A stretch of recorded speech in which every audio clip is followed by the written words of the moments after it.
everybody! Hi, guys. Well, from beautiful Salt Lake City, Utah, It's Thank God I'm Atheist. the podcast. I'm Frank Feldman, And I'm Dan Beecher. and coming up on the show today, Dan, we're going to talk about the shooting in Atlanta Yeah.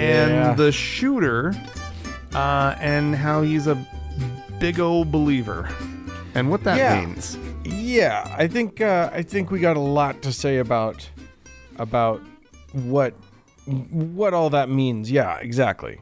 Yeah. Apparently, I don't have a lot to say about it right now, but later I'll figure out some words to add to that conversation. No, that's great. Yeah, I'm looking forward to it, in fact. But first, Dan, Yes. so we've brought up this guy before. Is the president of Tanzania, John Pombe Magufuli.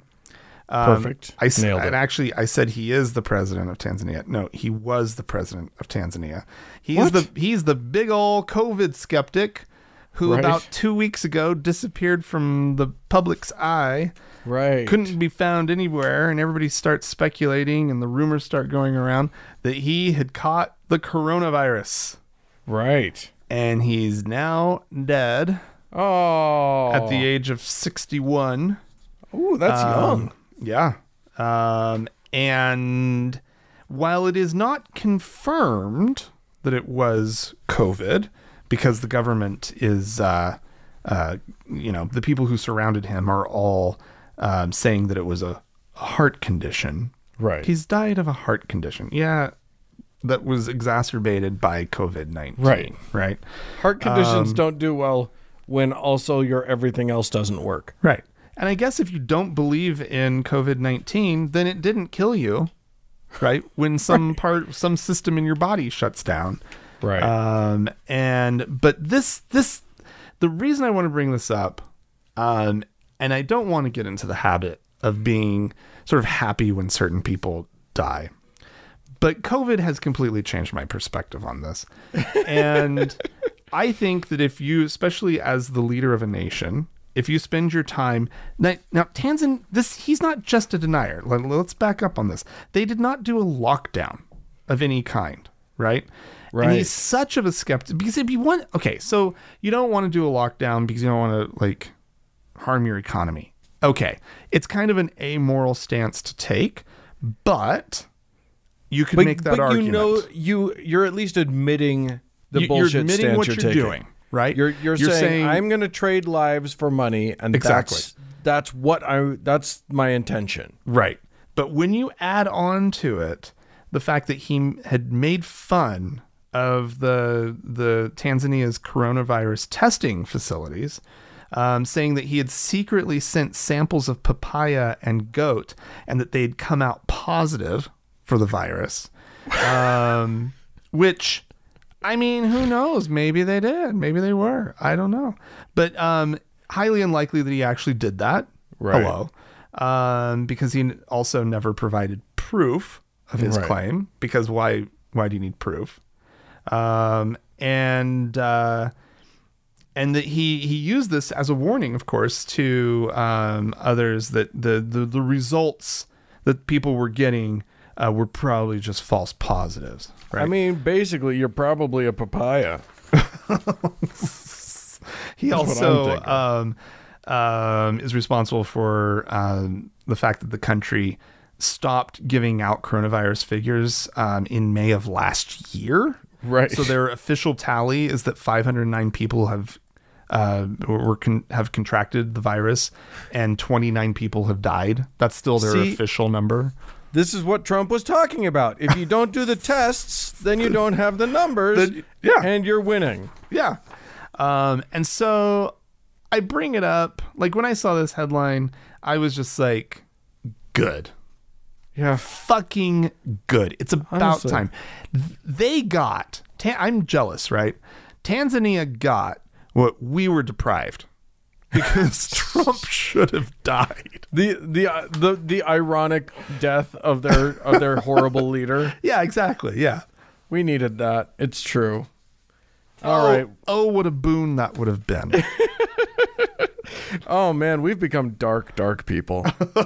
It's fine. It's amazing what a year of isolation will do. Yeah. Well, okay, so I'm going to take us to the Washington, D.C. area, which is home of Georgetown University, which is, I didn't realize, I knew it was a private university. I did not realize it's a Jesuit university. Oh, yeah. I didn't know specifically Jesuit, but I knew there was a Catholic connection. Yeah. Here's another thing that I didn't know about that institution. They once were able to save themselves from certain financial ruin through a single act of just selling a bunch of assets. This happened back in the 1800s. Okay. And they were on the brink. And apparently the sale of 272 slaves that they owned saved them. Well, as it turns out, there's a lot of people who think that's not very cool. Yeah.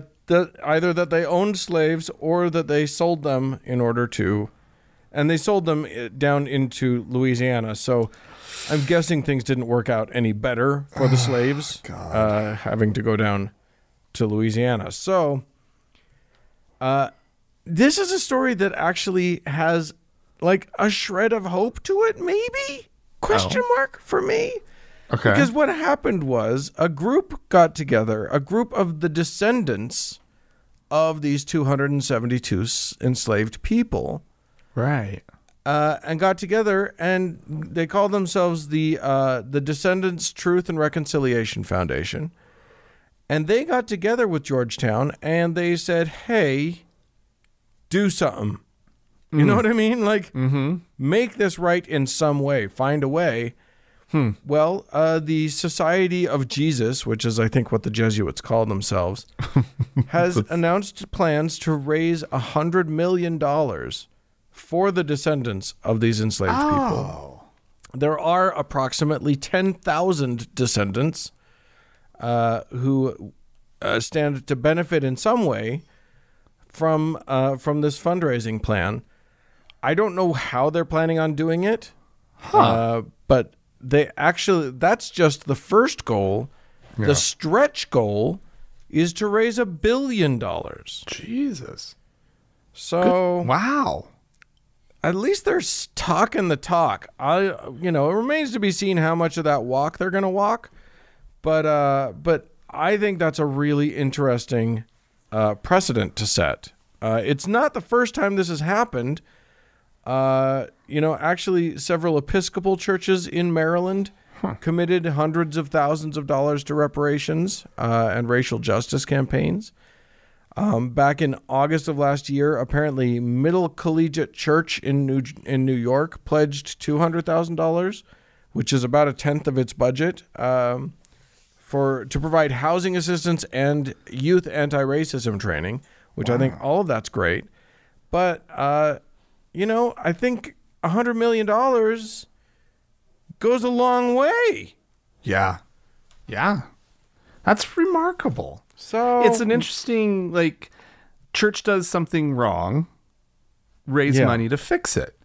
I don't know that it would work for, Father O'Leary or whoever, fondled some kids. Right. But this is great. Yeah. Well, I mean, my first thought seeing this was, well, how are they going to afford that with all of the money they have to pay out for the Father Leary thing? For the Father O'Leary, like every diocese, every Catholic organization on the planet is just hemorrhaging money because of scandals with pedophilia. But apparently apparently they feel confident they can raise money for other scandals as well. Everybody help us out. Father O'Leary touched another one. Right? Give extra on the collection plate this week. It's a weird thing. I don't think it would work. But I do. I mean, I love the idea that they're even talking about it. So I think it's astounding. I was looking for something funny and there really wasn't anything. That's Yeah, why. it's kind of just good. It's just good. Yeah. Yeah. That's awesome. Wow. So there you go. Dan. Yeah. Oh, God. We have some serious assholes in the in Congress right now, Dan. Really? If you didn't know this, you heard it here first, everybody. I know. There Nobody's are ever said it assholes before. in Congress. So- But there are 12 specific Republican members of Congress, the House of Representatives specifically, who have opposed giving congressional gold medals for the police who protected them on January 6th during the insurrection and the attack on the Capitol. Wow. Now, God, the reasons being... and of course they've got good reasons. Thank God. I'm so glad that you're about to tell me about the good reasons that they have for opposing this. Because at first I was going to think, wow, they're being just dicks. But I'm glad that there are reasons. So good. Hit me. No, they're really well thought out reasons. Sure. For one, so this is... Let me list who these people are first. I actually want to name their names.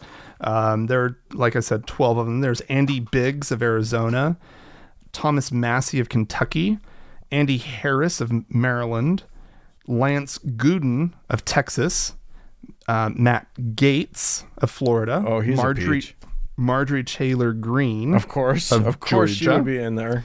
Louis Gomer or whatever, from Texas, Michael Cloud, Texas, Andrew S. Clyde, Georgia, Greg Stubbe, maybe, Florida, Bob Good from Virginia, and John Rose from Tennessee. So if I feel for you. If this, I may have missed it. Shit. Were any of those above the Mason-Dixon line? No. There was an Arizona though. Well, that's still, yeah. Yeah, but not in the same sort of historical context of true the rest of those places. But I mean, it's no surprise that the vast majority of them are Southerners. Anyway, Go on with what you're saying. They have good reasons. Let's do it. Good reasons. So they what they're objecting to is the use of the term insurrectionists in the resolution. Oh yes. And this is Gates. He says why aren't they just using the correct word, which is patriots? He says we had to combine it with these editorial comments about the January 6th sequence of events. And then we had to log roll it with this exhibit at the Smithsonian. And that was a little much for me. Others in the group object to the word temple in the resolution. Instead of simply being about honoring the Capitol Police, this is Representative Cloud, the Capitol Police who bravely protected the Capitol on January 6th, Speaker Pelosi included damaging language that unnecessarily weighs down the bill. The text refers to the Capitol as the temple of democracy. Simply put, it's not a temple. Okay. And Congress should not refer to it as one. The federal government is not a god. Wow. You know what? I'm finding common cause. I'm suddenly there with you. No. You're right. I'm so glad that you're on board with the idea of making sure that we keep religion out of government. What a great idea. I think that's brilliant. Yes. The government's not religious. It's secular. Well done. I know. How do they not see that? How do they not see that that's the argument that he's making? It's pretty amazing, isn't it? Let's see. Massey also also opposed the use of the word temple, saying that it was, quote, a little too sacrilegious for me. So I don't think it's what you're saying, right? They're not saying let's keep religion out of it. They're saying let's not sully religion by bringing government into the realm of religion. What I'm saying is, it's like, you're right, fucking correct. You know what we should do? Put a wall up. Let's just erect a wall of separation between church and state, and we'll just leave that there. And then you don't have to worry about And then these you things. don't have to worry, and we don't have to worry. That serves everybody. But then also, simply put, Don't do just an also. the fact. No, I'm making a point here. Oh, okay. Just the fact that they're responding to the use of the word temple when they're not saying that it's like a temple dedicated to, you know, some god or something. They're literally saying it's a temple of democracy. They're being figurative. They're being That's poetic, a standard right? figurative statement. Yes. And it's like nobody is like doing, you know, religious rites in here, right? Toward this federal government god that you're trying, like, fuck off, right? Like, Yeah, it's exactly. so- Nobody's saying that. Nobody thinks anybody's saying that. You're just trying to find something to make hay about. Yeah. And attach Pelosi's name to it. Yeah. Well, anyway, lest anybody worry, the resolution passed, what was it? 400 and however many to 12. 413 to 12. So these were the only people. But these are, I mean, this 12 is bad. These are bad people to be in government. They gotta are be a threat special to our kind of democracy. dickhead. Yeah. To not want to give medals to the guys that risked their lives Yeah. for you specifically. Yeah. And you're going to oppose it because of some dumb technicality that's just fucking stupid. Yeah. It's ugh. Yeah. Pretty Anyway. gross. Yep. I mean, you can actually say all of those things and still vote for it. You can actually raise all of those objections and then be like, but yeah, I'll still vote for it, of course. Because I'm a decent human being, right? Of course we bestow this honor. Yeah. Yeah. Just insane. Yeah. All right. Well, I'm gonna harp on. I said something nice about some Catholics earlier, and I really don't like the way that tastes in my mouth. So I'm going to shit on them now a little bit. And this is the big dogs. This is the Vatican. Oh. Which is a weird. It's weird that the Vatican, which, as people know, is a place. It is not a person. No. The Vatican is an institution and or a place. Right. Or you can call it a country. You can call it a city. It's many things, but none of those things are a person. But the Vatican released a statement about LGBTQ marriages specifically. Oh. Now, Pope Francis Seems about time, actually, Dan, that they finally address this issue. Well, they've actually had a lot of they've had a sort of task force working on this issue. Oh, really? They've had which has had a lot of back and forth. And of course, Pope Francis has said a lot of nice sounding things about gay people. Right. And has sort of tried to soften the church's the church's stance. So what was one of the questions that was being asked of the church is, look, you don't want to marry gay people, okay, but could you bless their union? Oh, okay. All right. Now, that's a different thing. That doesn't necessarily mean that it's about being okay with gay marriage or whatever. It's just there's two people.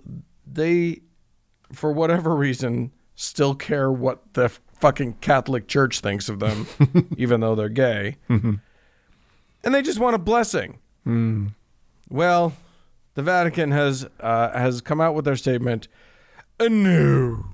They are decidedly not going to bless gay unions. I am shocked. Shocking. I cannot believe this. Right? I should have prepared you better. Are you sitting down? Such a progressive organization. We were all expecting it to go the other direction. How could this have happened? Right. Yeah. So apparently, the Vatican has said that, quote, since blessings on persons are in a relationship with the sacraments. That is, the blessings are in a relationship with the sacraments. The blessing of homosexual unions cannot be considered licit. It's not licit. No, it's illicit. They said that to bless a same-sex couple would, quote, constitute a certain imitation or analog of the nuptial blessing. And that's just not acceptable. Well, so not. you know, there were some bishops, some priests that heartily disagreed with this. Oh, really? One Belgian bishop lashed out at the Catholic Church. Really? Said he felt shame for his church. He was shocked. Yeah. He was. I think he was on. He was part of the Vatican, the 2015 Synod on Marriage and Family. Oh, okay. So he was in the room trying to make good things happen in the church, and he was not able to make that happen. So, God. So, if you feel bad, all of you gay Catholics listening to this program, just understand that some dude in Belgium wants to apologize. So that's nice. Well, I mean, the Bishop of Antwerp. Nice. Oh, Antwerp. Antwerp's a nice town. Oh yeah. I hear it's beautiful there. All right, Dan.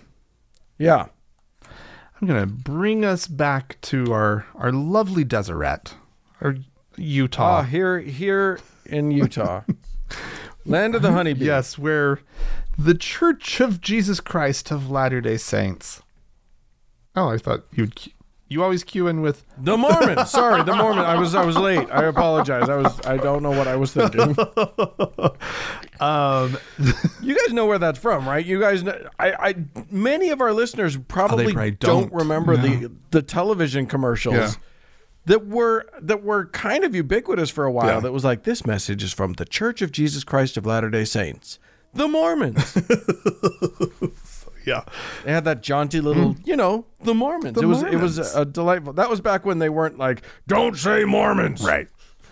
They're mad about it now. So, if any of our listeners have been in downtown Salt Lake City recently, you might have noticed that the famous, actually, Salt Lake City Temple is undergoing renovation and for like seismic upgrades and whatnot. Like they've dug an amazing pit around this 1890s building, whatever it is. Well, and they dug out from under it. And they are retrofitting it. It's going to be like floating in case of an earthquake or whatever. It's where I want to be if there's an earthquake now. Well, and that actually brings up a good point, which is that the temple is closed to visitors. It is only members in good standing, and even, in good standing, who are able to get a temple recommend to go in and partake of the wonderful spiritual instruction that takes place there. The beautiful sacrament that is the temple ceremony. Exactly. And the Salt Lake City Temple has historically held on to a tradition. There's only one other temple that does this. They have live sessions, meaning they have actors who are portraying the roles in this little play thing that they're putting on that you're supposed to be learning from. And we don't need to get into the stories of like everything that's in it. But suffice it to say, it's like a 3.5 hour ordeal.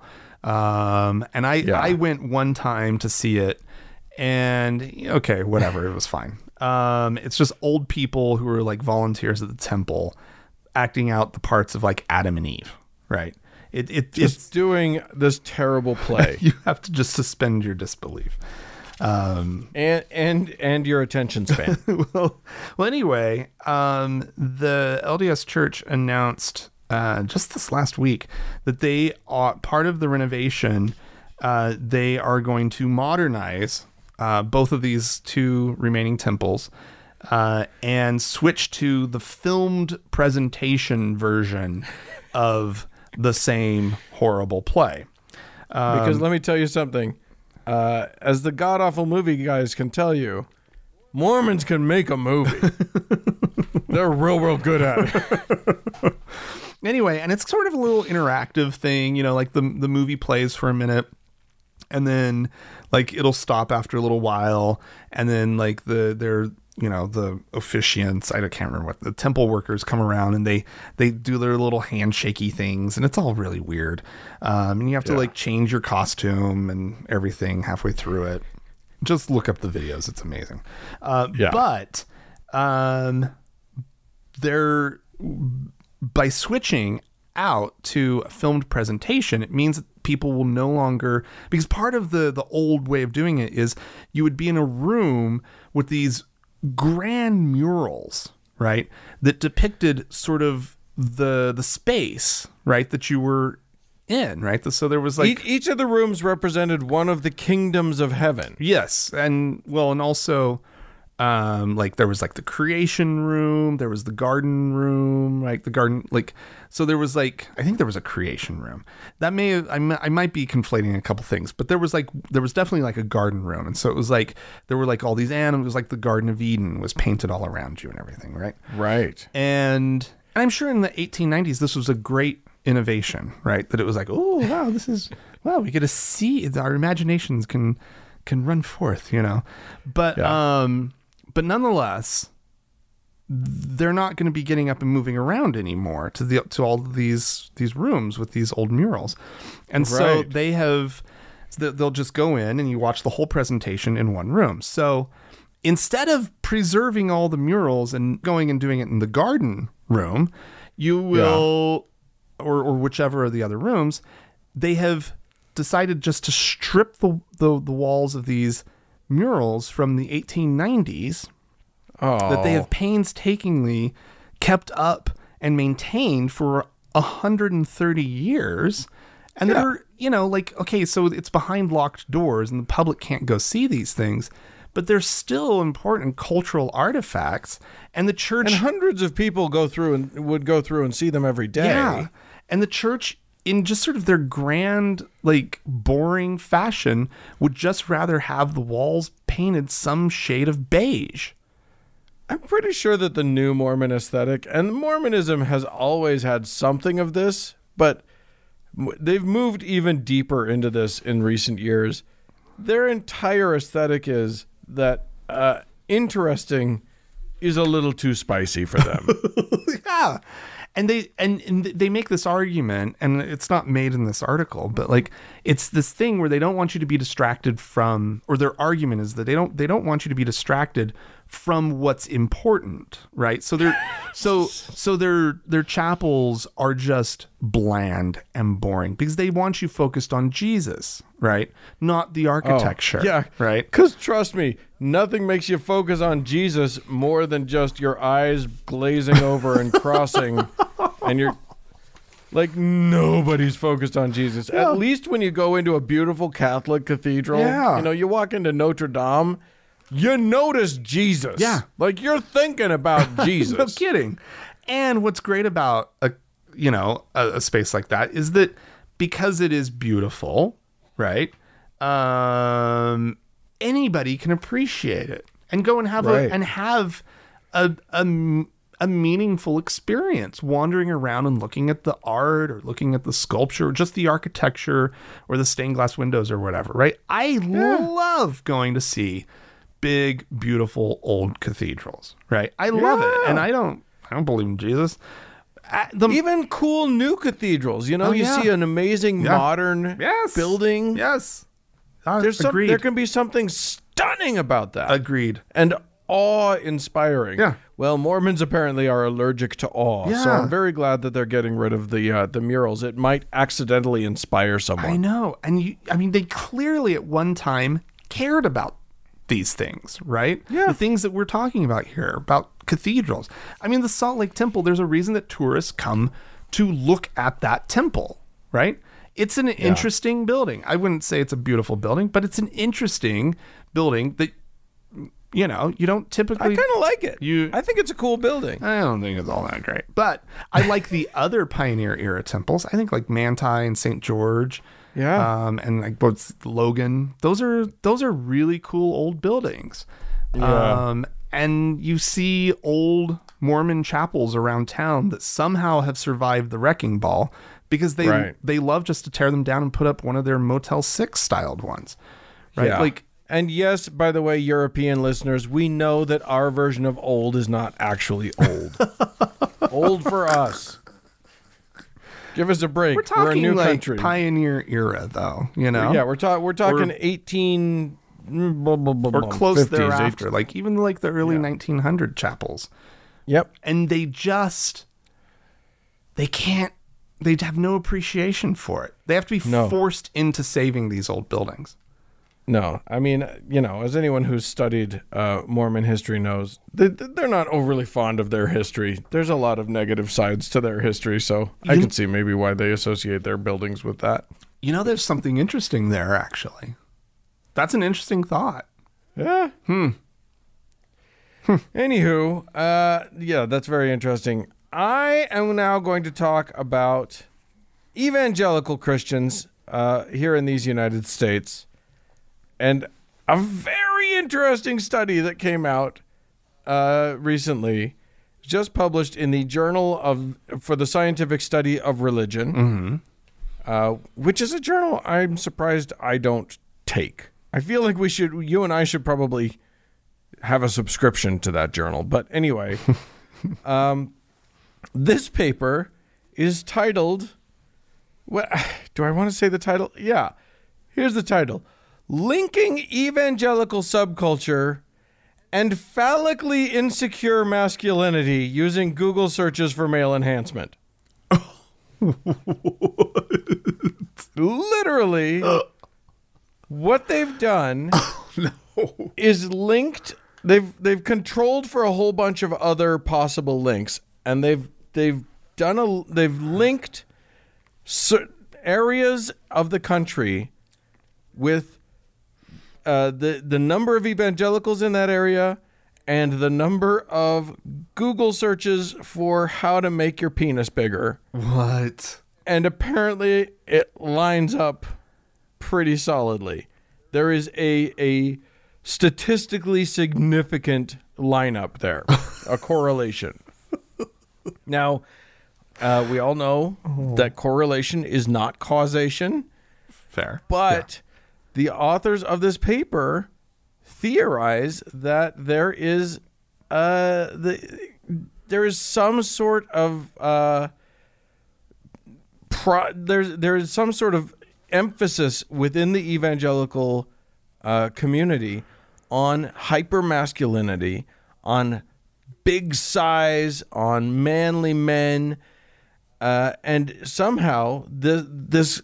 I mean, so the findings say there is important insight beyond the potential psychic damage that could be associated with subcultural views that equate masculine worth with physical size and strength, either centering on or symbolized by the penis. Wow. I mean, just wow. I'm speechless. I'm trying to absorb. Funny to me this idea because right? because it doesn't. It surprises me that somebody did the study so specific, right? But the findings don't really surprise me. No, I mean, look, evangelical Christianity, as much as maybe any religion, but most religions, are looking to find a way to make you feel inadequate. Yeah. It's how they get you. It's how the mind fuck works. You're not enough. You're not sufficient. You have to go through us to be okay, to be acceptable. Right. And so you know, usually that takes the form of you're sinful, you're bad, and you know, and often it's about sexuality. And I think we're going to talk a lot about the evangelical view of sexuality in our final segment today. Yeah.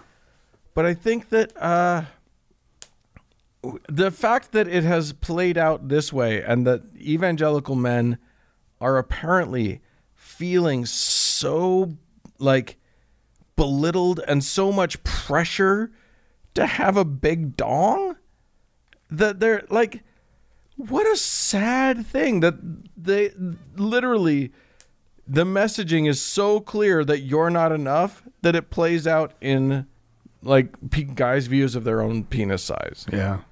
Wow.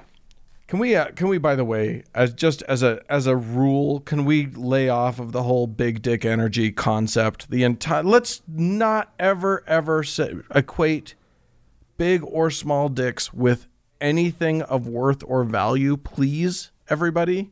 Yeah. It's like literally, it's making men crazy. Yeah. And the last thing we need in this country is more crazy men. Right. We don't need any men feeling any more insecure and fragile than they already are. Right. I mean, you can't make trucks any bigger. So like, right? Like, where are they going to go? They got to go they finally have to just get their penises enlarged. That's yeah. So let's all just agree that like everybody's penis is great, just the way it is, and no longer make that a thing. I really want to see like big dick Jesus though, like just like actual like big bulge Jesus. He's out there. He's up there. He's out there. He's up there on the cross, and there's just something peeking out under the loincloth. They say he was hung. I didn't even see that coming. How did I not see that coming? Oh, there you go. That's funny. All right. Well, listen, kids. If you'd like to talk about your penis, that's a big no. Don't do that. No. But if you'd like to talk about anything else, please feel free to write into us, podcast@thankgodimatheist.com. Or call and leave us a voicemail message. The telephone number is 424-666-8442. Stick around. We got more show coming up.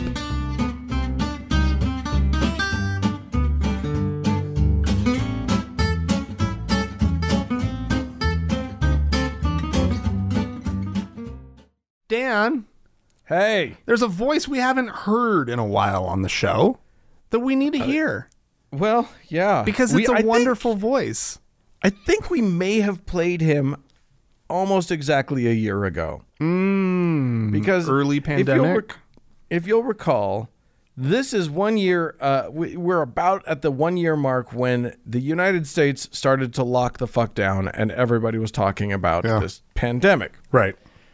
And boy, did E.W. Jackson just know that he was going to be okay. Right.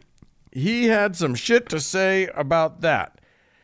And we're going to play the shit that he had to say about that right now. By the way, thanks to Hemant Mehta over at the Friendly Atheist who put these two clips together. And now he has something different to say from this week. So we'll just do a little compare and contrast and see what we think about it.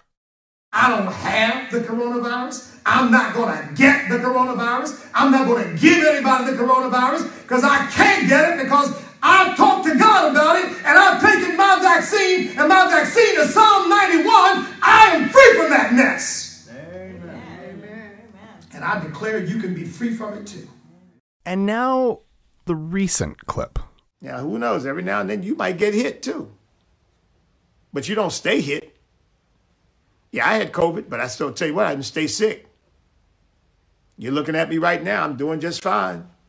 I hear about all the lingering problems and symptoms. I didn't have any. Didn't have to go to the hospital. Didn't have to have a ventilator. And I'm 69 years old. It's because I believe in the healing power of God. Oh, God. That healing power of God, isn't that amazing? It's, it is amazing. It's powerful. I really think he might have missed a bit of a trick there because he said before the thing he can't get it. But, fine. Well, at least he didn't die, He didn't die, and he didn't go on a ventilator, so... Oh, God. So I guess that Psalm 91 worked after all. Right. So he was like the vast majority of people who get COVID-19, right? Right. And clearly a huge number of the people in this country who still cannot grasp the concept that it was never about you just getting the light version of it. It was, and I should put that in quotes, the light version, because a lot of people who didn't wind up in the hospital still were very sick. And he may have still been are very getting very sick, right? But nonetheless, that was never the point. The point was to stop the spread. Keep people from dying. Like, I was thinking about this earlier this week, Dan, which is this number of people, and I haven't been keeping track of it, but it's well over 500,000 people. And I was like, you know what?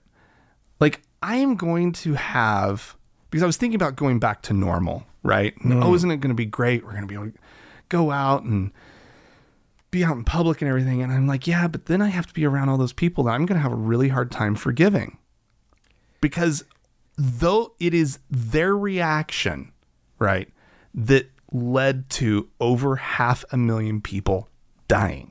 Yeah. There were going to be a lot of people no matter what, but it didn't have to be over 500,000 people. Yeah. And I have to do some work here, because I have to figure out how to live in this country with these people.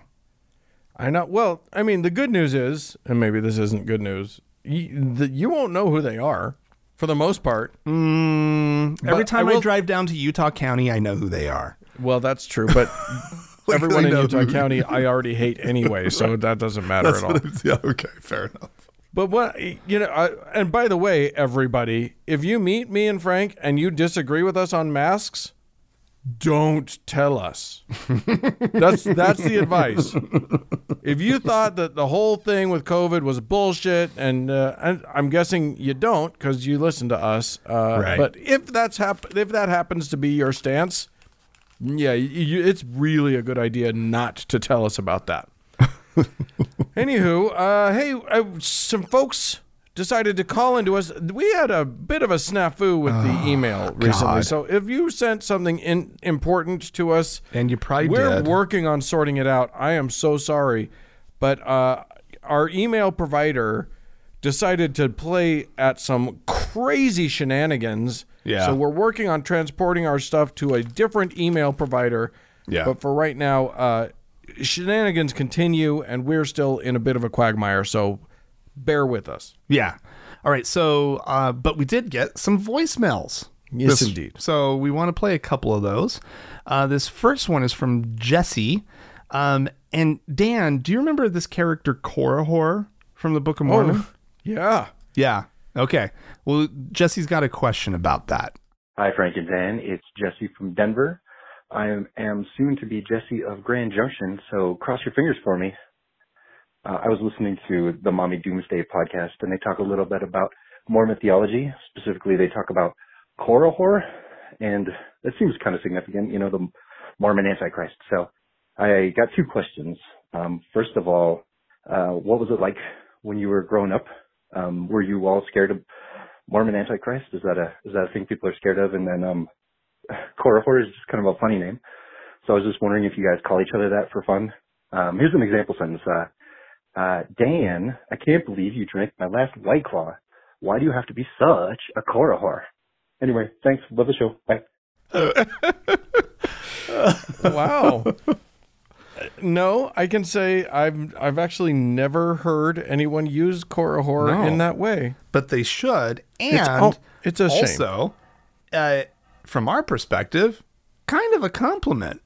Like, right? Korihor, I mean, he was just kind of an atheist character, right? Yeah, he was the skeptic of the story. And so, like, the Book of Mormon refers to him as an antichrist because he claimed that there would be no Christ, because the Book of Mormon, this part of the Book of Mormon, well, yeah, that part of the Book of Mormon takes place before Jesus.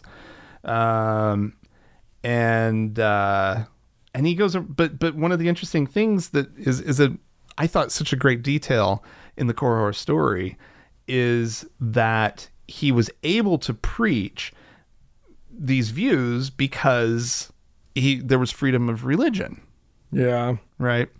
And so like there's this message in the Book of Mormon that I'd never really thought about, where it clearly prefers like churches and priests and whatnot being in charge, and not, just freedom of religion. Look what this guy got to do because of freedom of religion. He got to go around and say untrue things. Right. He got to say whatever he wanted to say. What a horrible world this is that we live in. I know. Amazing.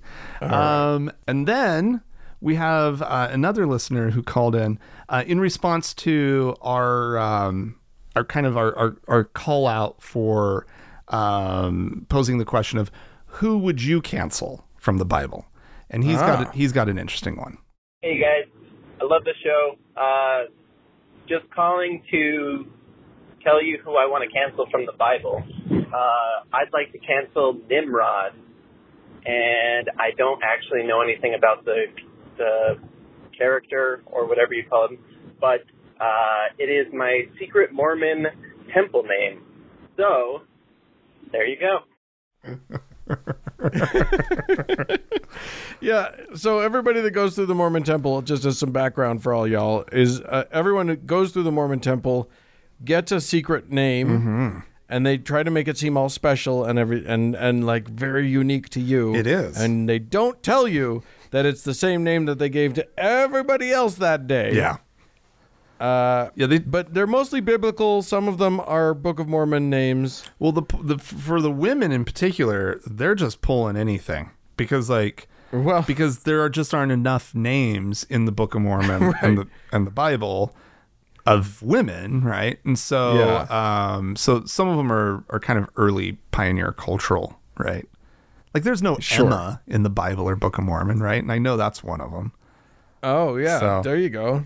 But named after Joseph Smith's wife there. Exactly. So, yeah, Nimrod, I don't know that story either. Yeah. But it's a very funny thing. And, I think that I'm going to do... But what a great... You're sitting there, you're like, I'm getting my new name. This is so exciting. This is the name by which I will be called forth on the morning of the first resurrection. Yeah. In heaven, this is how I'm going to be known. Your new name is... Nimrod. Can I get another one? Could I come? Okay, tomorrow? Now your new name is Poindexter.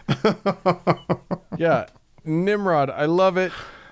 Okay, so I'm going to do our listener a favor. Okay, and by using the holy Melchizedek priesthood, which I've never held, I erase the name Nimrod from your eternity and replace it with Korihor. Your new temple name is Korihor. Go forth and be fruitful and multiply. Or don't. Don't do that, actually. Or do whatever you want. Anyway, there you go. Do we have some people to thank? We do indeed, Dan. We actually have 3 new patrons this week that we need to thank, and these are people who went to thankgodimatheist.com and clicked on the support tab, and then presumably signed up on Patreon. So we have 2 new deacons. We have Steve and Beatrice. So thank you so much to the both of you. Thank you. Yeah, amazing. And we have a new teacher by the name of Crystal. And so thank Crystal. you to you.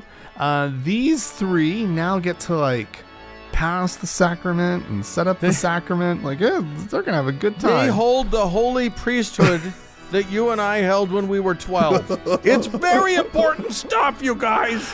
And there. So that, first of all, you've got that kind of magic going for you. Yeah.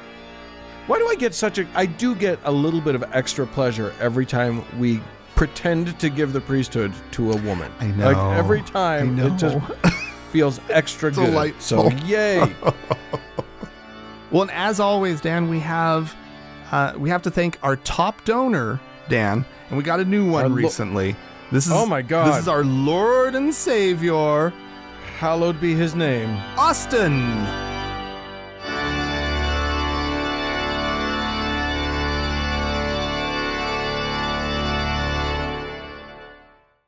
Dan.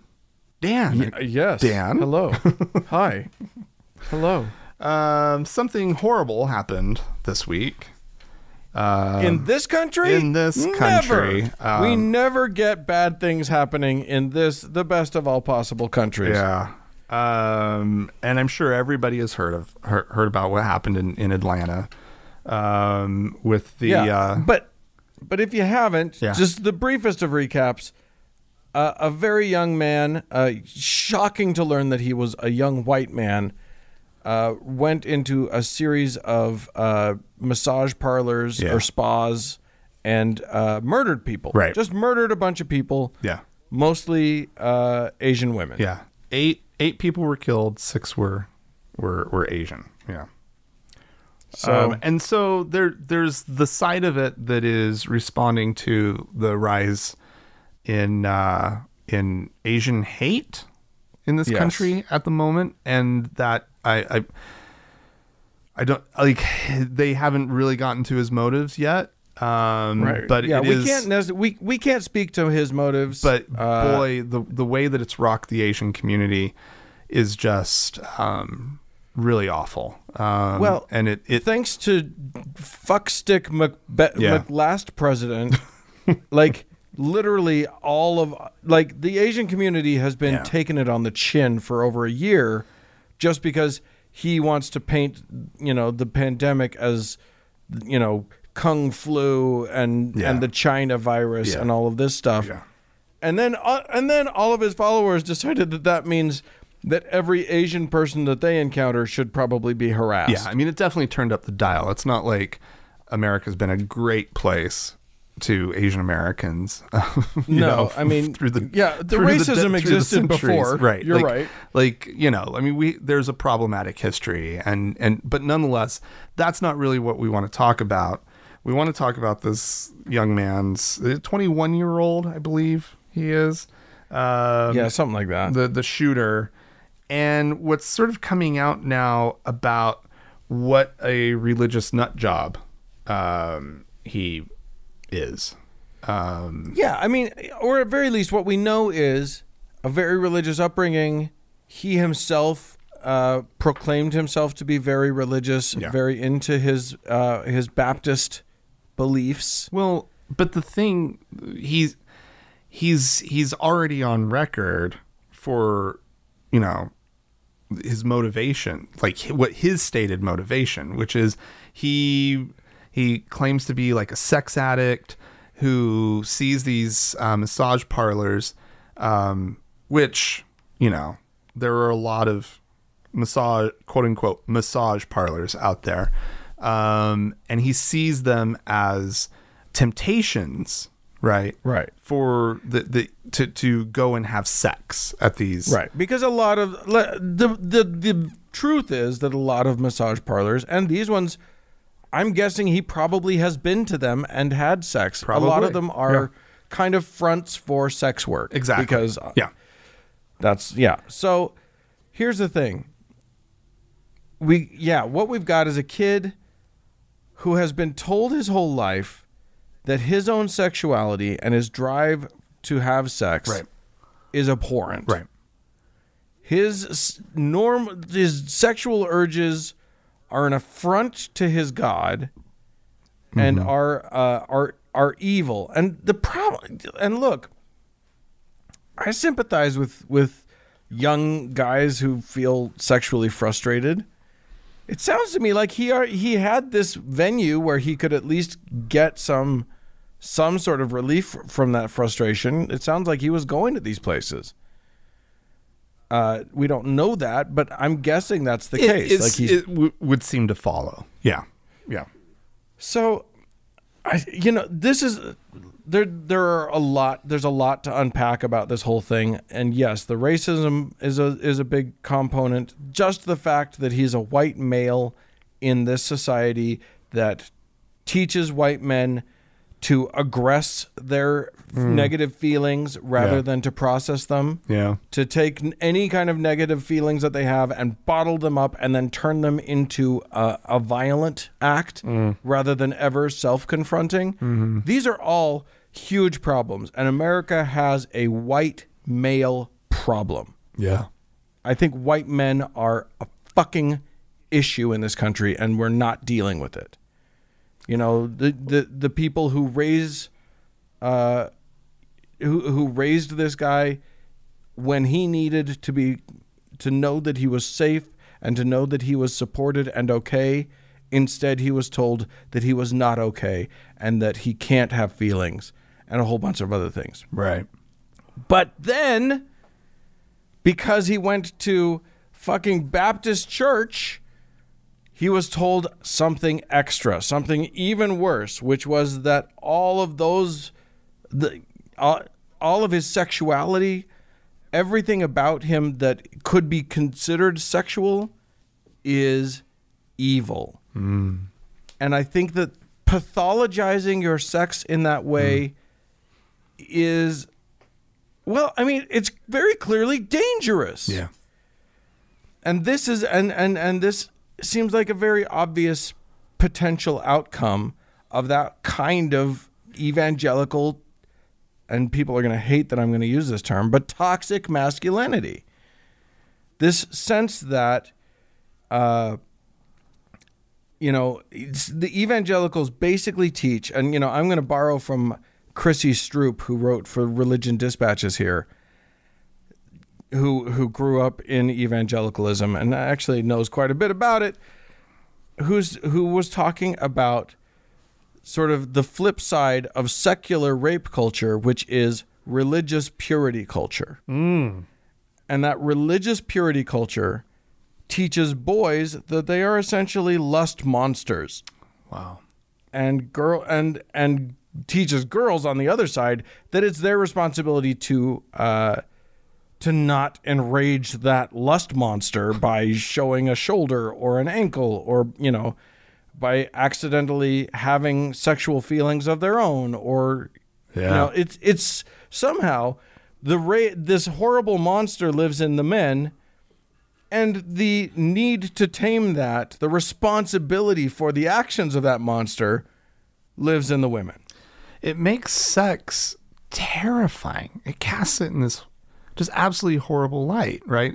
Sex and sexuality, 100%. right? Like, it's just, it's so literally fucking gross. You know, and then, you know, these guys pathologize everything, so they have to hide any part of themselves that's sexual, so it goes underground. So they go and they look at a lot of porn. Yeah. And by the way, studies have shown that, you know, religious men, especially evangelical men, are more likely to self-diagnose as sex addicted, which this kid claimed to be, or pornography addicted. Right. When they're not.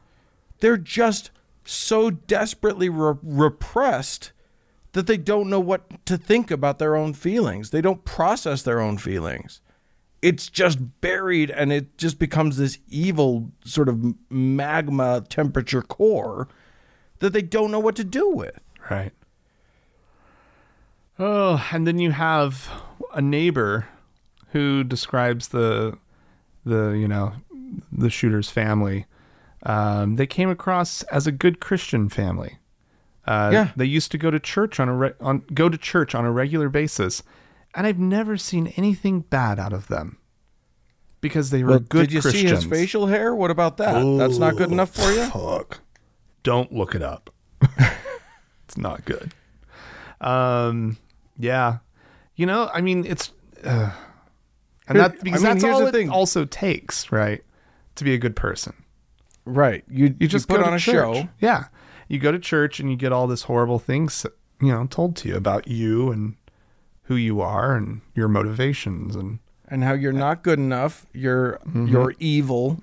And the Lord is watching everything you do and judging everything you do. So yeah, if you slip up, if you feel that you really need to have sex and you go to a massage parlor and pay for that sex, you're so bad that it would be better. Like, this kid was clearly so addled in his brain about this concept that it seemed a better idea for him to go and shoot other people to make this problem their problem, not his problem. Right. That made more sense than just, maybe go to a therapist, maybe go to a whatever, or do some work on yourself. No, you can't do work on yourself.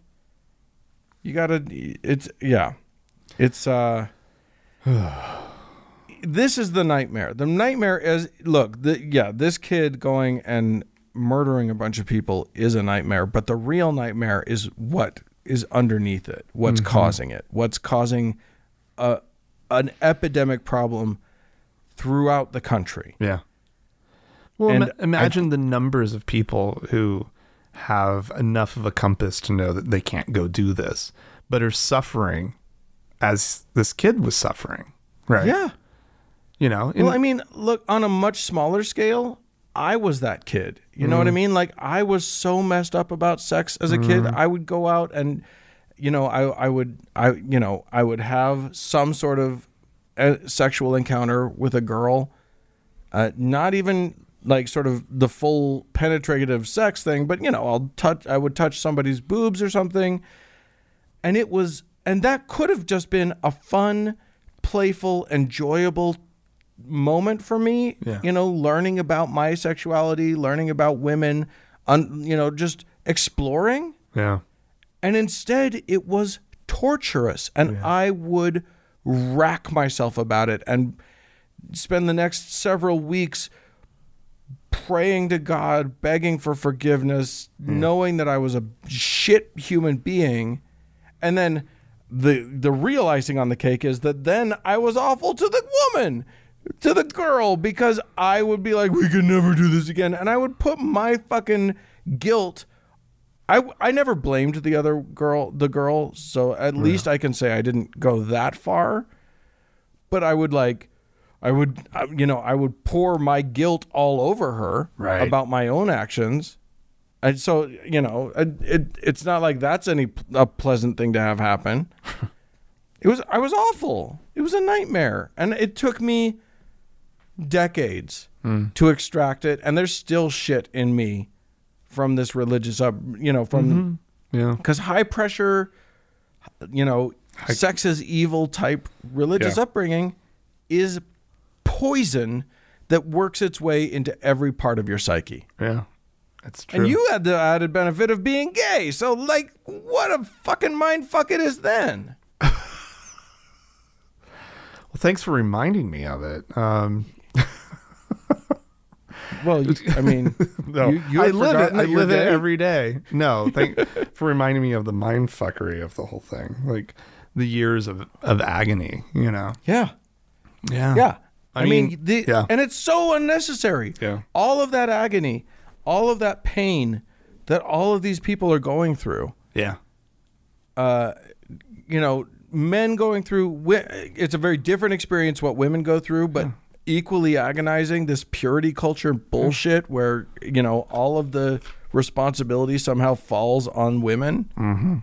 And, in this case, it's again the responsibility falling on the women, and they're killed for it. Yeah.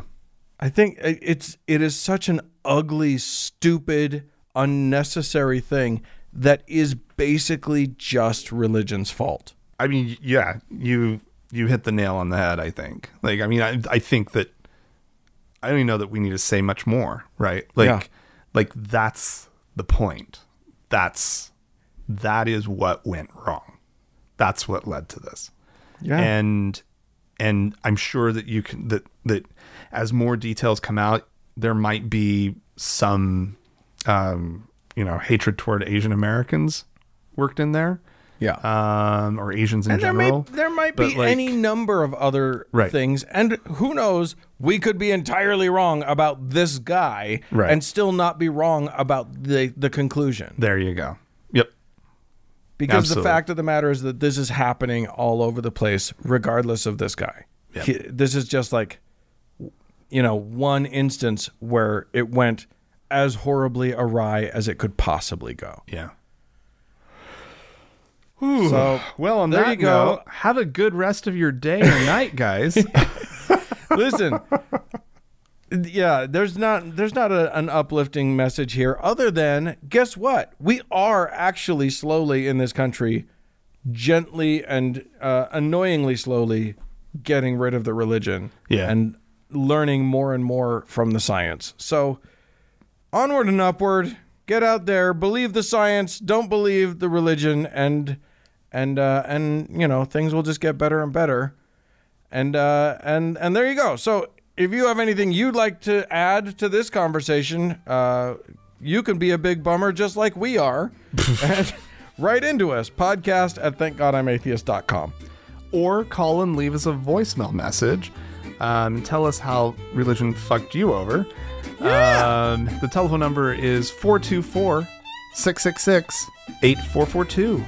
Yeah, hey, look, go to the Facebook page. I know you're not on Facebook anymore. Nobody is. But do it anyway. Go to the Facebook page, facebook.com/TGIAtheist. Click the like button.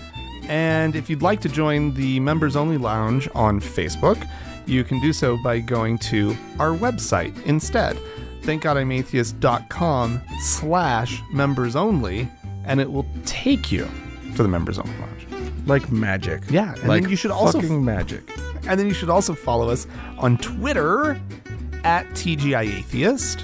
Yeah, absolutely. Hey, thanks so much to the Red Rock Hot Club for the use of their fine music.